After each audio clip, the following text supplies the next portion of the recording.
So Parasite then for game 2 of this round 3 series, and we are of course best of 5, and it is Coop that took the first game. So KuperMeister showing us what he can do as Protoss, and it looked competent.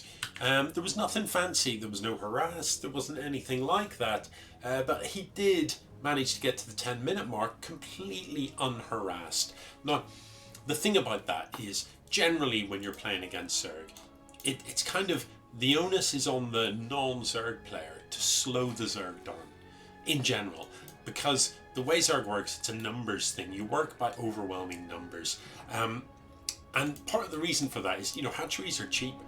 They only cost 300, and they also add to your production, so you kind of need them. So what you always expect is that Zerg will just take over the map if you let them. If you leave a Zerg alone for 10 minutes, the Zerg should be on 5 bases. They should just be everywhere, and you've lost, because you can't match that. You can't match their production, and they're going to come at you, and they'll have all sorts of tech paths, because once you've got your 5 hatches, maybe a 6th hatch is a macro hatch, you've almost got unlimited resources, you've got a lot of larvae to spend, and it costs you next to nothing to just throw down a Spire, to throw down a Hydrodan, because you only need one of each of those to be able to build 30 units at a time. So your opponent's in trouble, because you can send in an army of a particular type, lose that army, but trade for half of your opponent's army, and then choose what you build next, and choose the thing that's going to Shrek your opponent's army. And Terran Protoss, they just can't keep up with that production. So generally the onus is on the non-Zerg player to try and stem that sort of speed of expansion. This guy is not going to make it. He needed to be right above the center of that to be on elevated ground, and then he wouldn't have been visible. So this time the Lings are coming. Oh, KuperMeister with the slick reactions isn't going to let these Lings in. And yeah, that's a great hold. So if we just go back here, let's play this on normal speed. This is Coops. No, what? This is KuperMeister's point of view. And it was a fluke. It was a fluke. He didn't know they were coming. That is savagery. So yeah, Pearl Xanathar, that is pretty harsh. So at first I was thinking those were slick reaction times to get those stalkers back into that wall with very little heads up. But he didn't know it was coming. He just fluked it. He just moved the stalkers back into the wall. Which, I say fluke. To be fair, that is where you should be keeping stuff. You should have the hole in the wall plugged.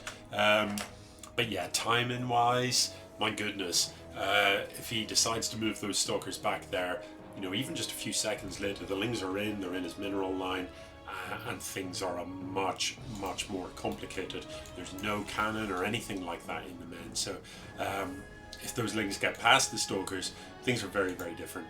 So handful of Lings here for Xanathar. Quite like it. Quite like leaving Lings dotted about the place. It's a useful way to play. Have one here on patrol, have one here on patrol, and that is a really useful thing, because often an opponent, often a player will just send a worker to drop base. I don't think you're getting through here. There's an Immortal in the back, there's a shield battery. Coop rearranging the units here, which is quite right, to get those zealots at the front and the stalkers at the back.